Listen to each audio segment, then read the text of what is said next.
সান্দাকফু থেকে আজ আমরা চলেছি আমাদের ট্রিপের final destination Phalut. So hello everyone, welcome to the final part of Sandakphu Diaries, Phalut. Sandakphu থেকে 21 কিলোমিটার দূরত্বে অবস্থিত ওয়েস্ট বেঙ্গলের দ্বিতীয় সর্বোচ্চ শৃঙ্গ হল ফালুট। ট্রেকিং পর্ব শেষ করে আমরা সান্দাকফু থেকে গাড়ি করে রওনা দিলাম ফালুটের উদ্দেশ্যে, সঙ্গে নিয়ে কাঞ্চনজঙ্ঘা আর এভারেস্টকে। এই 21 কিলোমিটার রাস্তা বেজায় খারাপ। এই ভঙ্গুর পাথরের রাস্তায় গাড়ি চালানো খুবই ঝুঁকিপূর্ণ কাজ এবং বেশ দক্ষতারও বটে। সেরমই এক পারদর্শী চালক মিস্টার দান্ডুর গাড়ি করেই আমরা চলেছি আজকে ফালুটের উদ্দেশ্যে। ওই দেখা যায় স্লিপিং বুদ্ধা। এই রাস্তাটা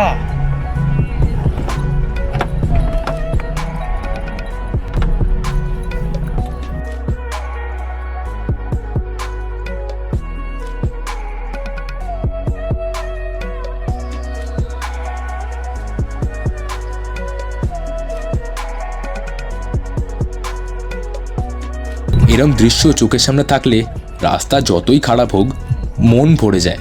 ফালুটে যাওয়ার মূল উদ্দেশ্য হলো কাঞ্চনজঙ্ঘাকে আরও কাছ থেকে দেখা। গোটা পাহাড় চূড়ায় শুধুমাত্র একটাই থাকার জায়গা আছে, যেটা হলো জিটিএ ট্রেকার্স হাট। আর আশেপাশে গোটা পাহাড় চূড়ায় কিছুই নেই বলতে গেলে। কয়েক মাইল অন্তর অন্তর শুধু আর্মি বেস ক্যাম্প আছে।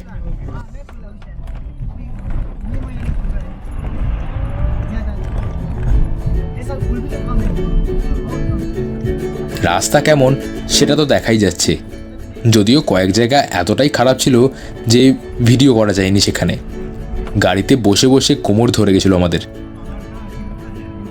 আবার কখনো কখনো রাস্তা এতটাই খারাপ যে ড্রাইভার জিকে নেমে পাথর সরিয়ে বা ঠিক আইডিয়া করে পাথর রাস্তায় ফেলে এগোতে হচ্ছিল। এরম রাস্তায় গেলে গাড়ির যে কিছু না কিছু ক্ষয়ক্ষতি হবে সেটা তো বলাই বাহুল্য। সেই জন্য গাড়ির ভাড়াও এখানে বেশ অনেকটাই বেশি।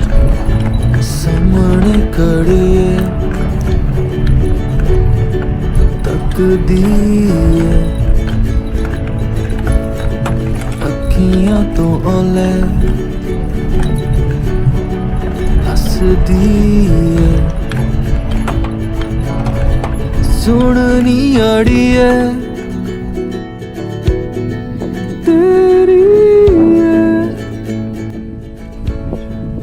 কিছু দূর গিয়ে একটা ভালো স্পট দেখে আমরা গাড়ি থামিয়ে ছবি তুললাম পাহাড়ের আমাদের। এখান থেকে কাঞ্চনজঙ্ঘা আর এভারেস্টের সমস্ত রেঞ্জটাকে দেখা যাচ্ছে একটাই ফ্রেমে আর চোখের সামনেই। এতটা কাছ থেকে দেখা যাচ্ছে যে মনে হচ্ছিল যেন হাত বাড়ালেই ছুঁয়ে ফেলা যায়।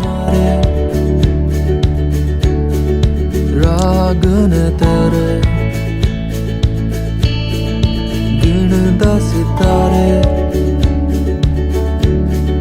बैके बनेरे सुन ले तू मेरी किस गल ते अड़िए करके बहाना। শ্বেত শুভ্র কাঞ্চনজঙ্ঘাকে চোখের সামনে রেখে আমরা এগোলাম ফালুটের দিকে। রাস্তার অবস্থা আরোই খারাপ হয়ে গেল। তবে ওই যে বললাম, সামনে এরকম দৃশ্য থাকলে আর কি চাই বস।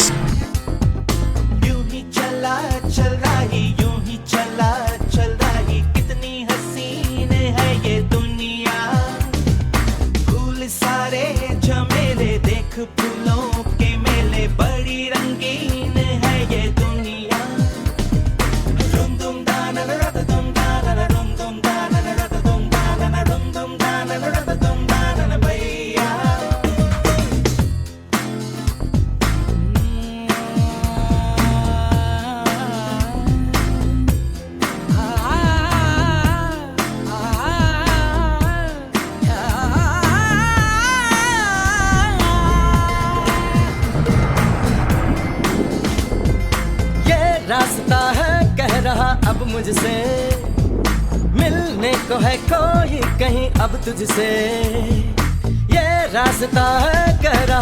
চারপাশে অদ্ভুত মাথা কাটা গাছেদের সারি, সম্ভবত কোনো বাজ টাজ পড়ে এরকম ন্যাড়া হয়ে গেছে গাছগুলো।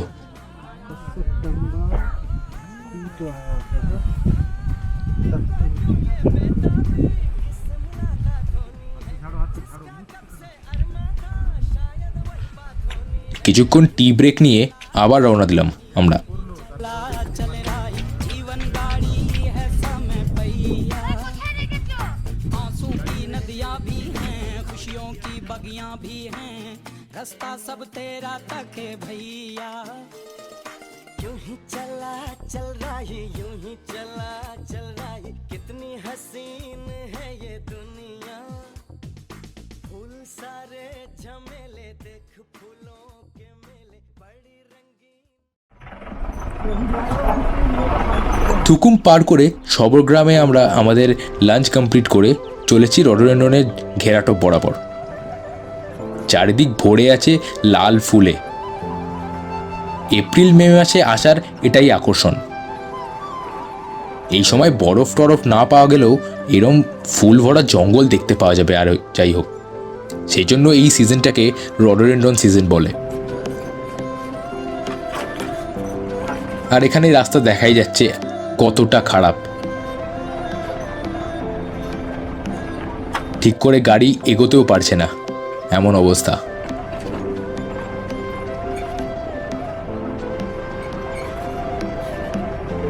এই জঙ্গলের রাস্তায় ভাগ্য খুব ভালো থাকলে ওয়াইল্ড বোর বা বার্কিং ডিয়ারও দেখতে পাবেন। আমরাও দেখেছি ওয়াইল্ড বোর, বার্কিং ডিয়ার, তবে চোখের পলকে দেখেই চোখের পলকের মধ্যেই তারা গায়েব হয়ে গেল। মানে ছবি তোলার সুযোগও পাওয়া গেল না। অবশ্য সব মুহূর্ত কি আর ক্যামেরায় ধরা পড়ে? কিছু তো স্মৃতিতেই থেকে যায়।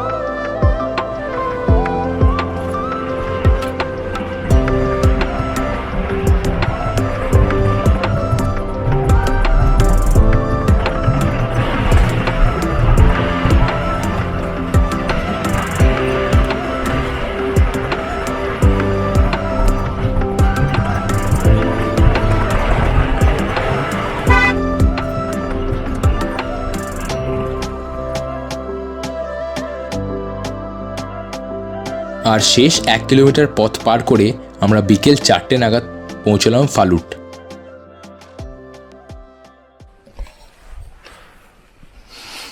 আর এটাই হলো ফালুটের ট্রেকার্স হাট। গোটা হিল টপে একটাই সেটেলমেন্ট।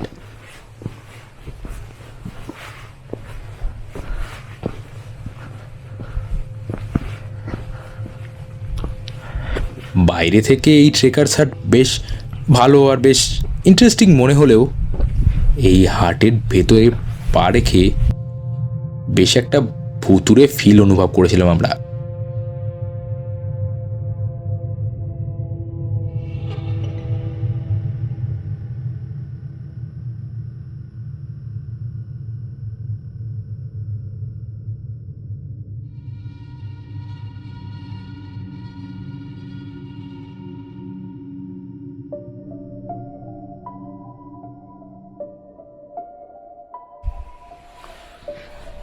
জনমানবহীন এই ভাঙা কাঠের কুটিরে এর ভেতর ঢুকে হালকা কিরম ভূত বাংলো টাইপ ভাইব পেয়েছিলাম।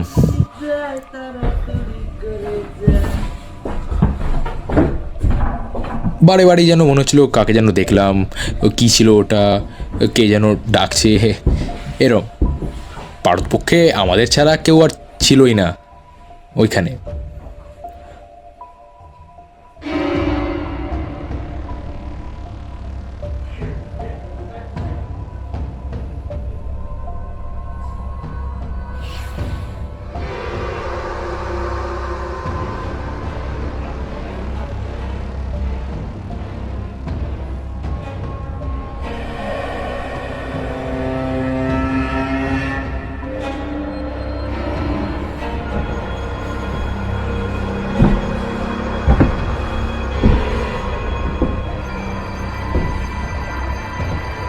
আর স্পেশালি এই ঘরটা কিরম ভুতুরে একটা ভাইব আসছে ঘরটা থেকে।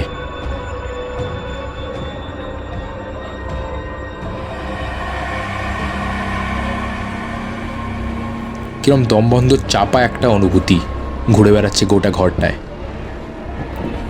কাগজ বা লিন্ট দিয়ে বা কার্ডবোর্ড দিয়েই জানলাগুলো ঢেকে রাখা হয়েছে ঠিকই, তবে তাতে কোনো কাজ কিছুই দিচ্ছে না। ঠান্ডা হাওয়া যথেষ্ট পরিমাণে ঢুকছে।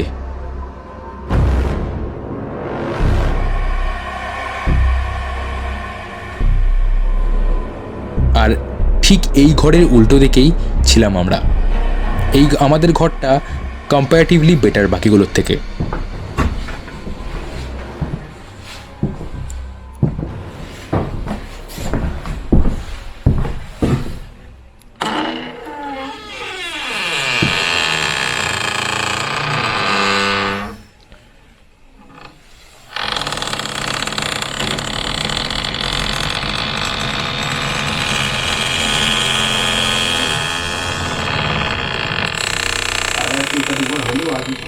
বিকেলেও এমন ঠান্ডা যে নাক মুখ দিয়ে ধোঁয়া বেরোচ্ছিল আমাদের সবার। নেক্সট দিন সকাল সকাল 3:30 সময় বেরিয়ে আমরা চললাম 2.5 কিলোমিটার হেঁটে ফালুট হিলটপে চড়ে সানরাইজ দেখতে।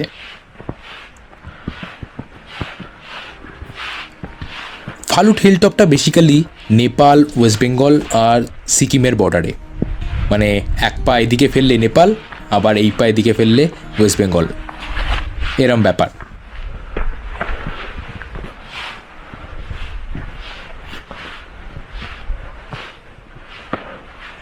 ফালুট হিলটপে যাওয়ার রাস্তা জুড়ে হয়ে রয়েছে ফ্রস্টিং।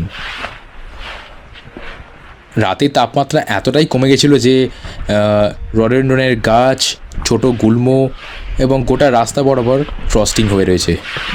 সম্ভবত -1-2 হবে হয়তো।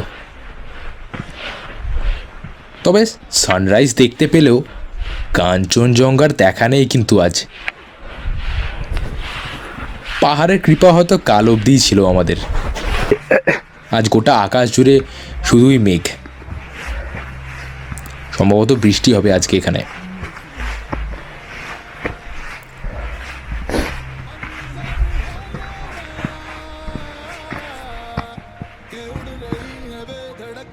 কাঞ্চনজঙ্ঘা দেখা না পেলেও আমরা এখানে একদল ইয়াকের দলের দেখা পেয়েছিলাম। ছবিগুলো অনেক দূর থেকেই তোলা, মোটেই ফ্রেন্ডলি অ্যানিম্যাল নয় এরা। কাছে গেলে হয়তো সোজা ভগবানের কাছেই পাঠিয়ে দিতে পারে, তাও আবার ব্রিডিং সিজনে। তাই সবাইকে নেসেসারি ডিস্টেন্স রাখার অ্যাডভাইসই আমি দেবো। আমরাও সেরকম দূরেই ছিলাম ওদের থেকে।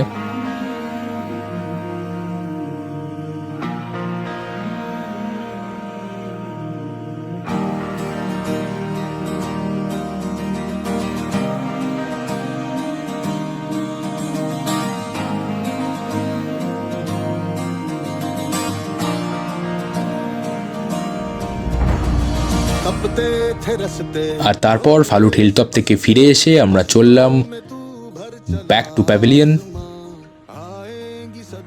এখানে এই ফালুট পর্ব শেষ করে আমরা চললাম কালীপুখুরির উদ্দেশ্যে। আজ রাতটা কালীপুখুরিতে থেকে কাল ভোরেই রওনা দেব এনজেপি। আর তারপর আর কি, তারপর আবার সেই ধূসর পৃথিবীতে ফিরে যাওয়া। তাই জন্যই এই একঘেয়ে যান্ত্রিক জীবন থেকে বারে বারে ফিরে আসতে ইচ্ছে করে প্রকৃতির কোলে, শান্তির খোঁজে, নিজেকে রিজেনারেট করতে। আর এখানেই আমি শেষ করলাম 5 পর্বের সান্দাকফু ডায়েরিজ। আবারও আসবো নিয়ে আমার চোখে প্রকৃতির কিছু দৃশ্য নিয়ে, নতুন কিছু ইনফরমেশন নিয়ে, নতুন কিছু জায়গা। অসংখ্য ধন্যবাদ আপনাদের সবাইকে 5টা পর্ব অবধি সাথে থাকার জন্য, পাশে থাকার জন্য। আর এই ভিডিওটা যারা প্রথম দেখছেন তারা এই ভিডিওর আগের 4টে পার্টও দেখতে পারেন। Thank you everyone.